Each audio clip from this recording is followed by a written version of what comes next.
I thought today would be a good day to make some cookies. Everybody's been under a lot of stress and really busy with changes in everybody's schedule, and comfort food is always good during stressful times. So we're going to make some traditional Toll House cookies today.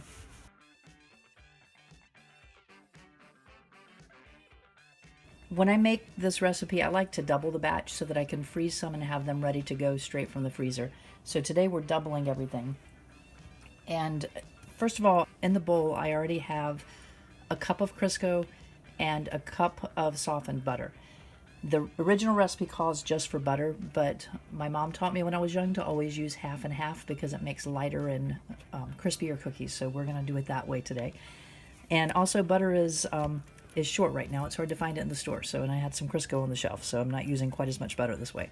So I have 2 sticks of butter and a stick of the pre-cut Crisco, or a cup if you're measuring it. And then we're going to mix that together with the mixer and then add the sugar to it.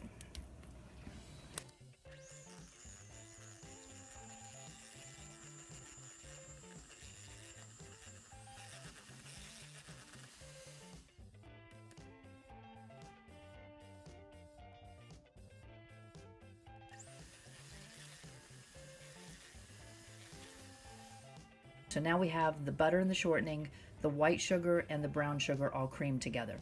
So the next thing we're going to add are the rest of our liquid ingredients. So I'm going to add the vanilla and the eggs.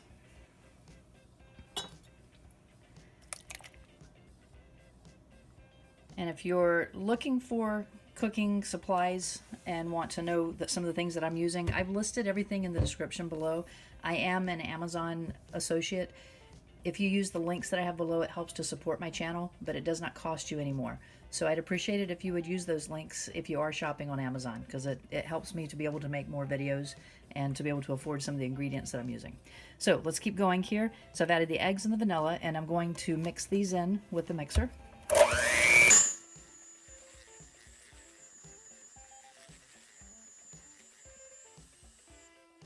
So now it's more of a cake batter consistency. And I just want to scrape down the sides because I haven't done that yet, to make sure that I don't have any sugar sitting there. And so you can see it's fairly thin, but we're going to be adding a lot of flour to this, so you do not want it to be thick at this stage. So now I'm going to go to the flour. So the flour in this bowl, and then to this I'm going to whisk in the baking soda and the salt. And I'm just going to whisk those together so that everything is mixed in and we don't have a clump of salt or a clump of baking soda in one cookie. If you have a sifter, you could sift this back together again, but I find that using a whisk is just enough to do it to break up any clumps too.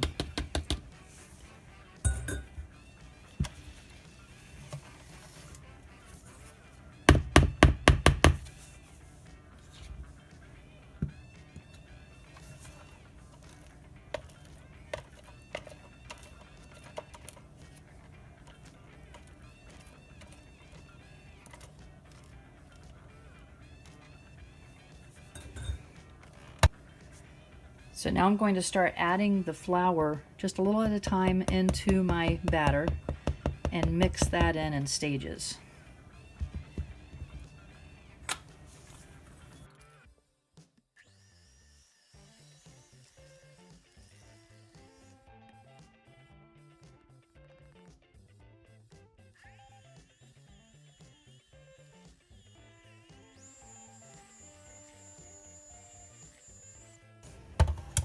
Anytime you're mixing flour into something, you don't want to start at a high speed because you'll just get a cloud of powder.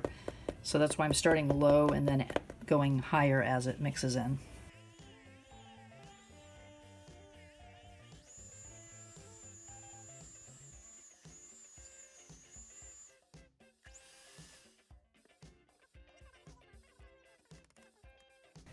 The bowl I'm using is a little bit small for what I need to mix, so I'm going to use the spoon now.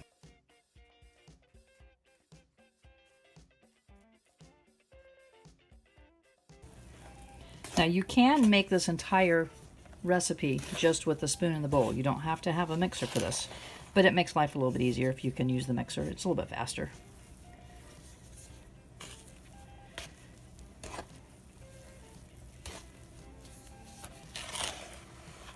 And you can see it's more the consistency of a cookie batter now instead of a cake batter.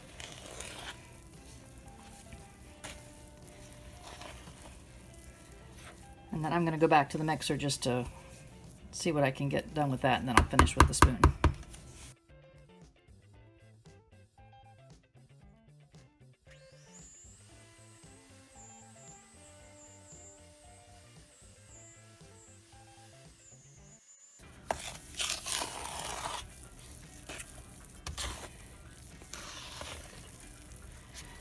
So it is a very stiff dough at this point. It's still wet enough to be able to stir, but it's hard to stir. I don't know if you can see. It's taking a lot of strength to pull through it. And then the last thing that we want to add is the most important part to this one for most people, and that's the chocolate chips. So we're going to stir these in. You can't use the mixer for this or you'll break up all the chips. So you just want to stir them in until they're incorporated through the whole bowl.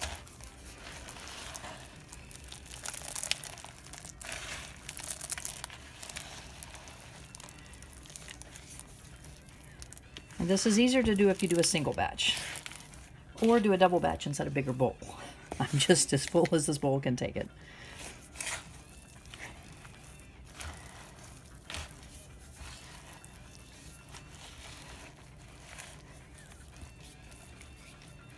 I did not use the stand mixer for this one because I was afraid it would come out the top too much because there was going to be so much. But I could have done it in 2 separate small batches too and done that easily.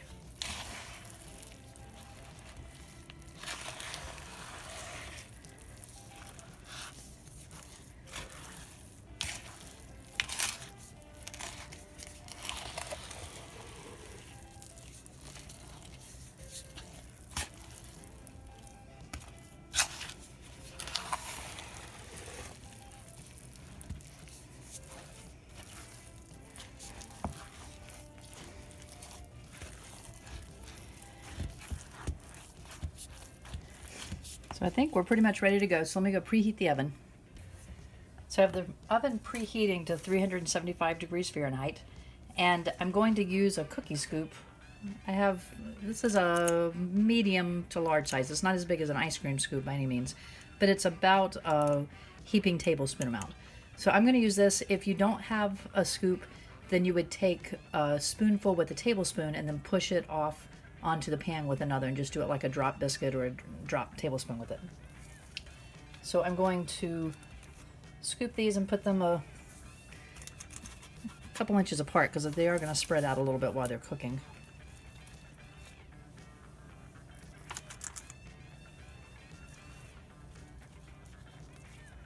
And you could make them smaller if you want smaller cookies.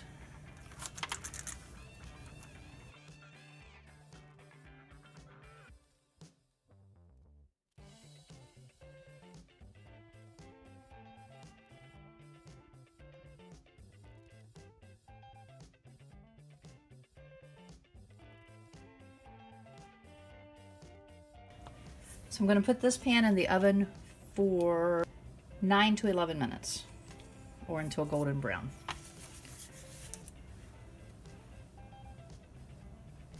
While the cookies are baking, I was going to show you what I do with the rest of the dough and why I make so much. I'm going to fill a cookie sheet with balls of cookie dough, and then I'm going to put it in the freezer until they're frozen. Then I take the frozen balls and just put them inside a gallon Ziploc baggie and store them there. And then whenever we want to have a few cookies, we can just pull out however many we want to make and bake those at the same temperature and the same time as we do for the fresh ones, instead of having to bake a whole recipe at one time.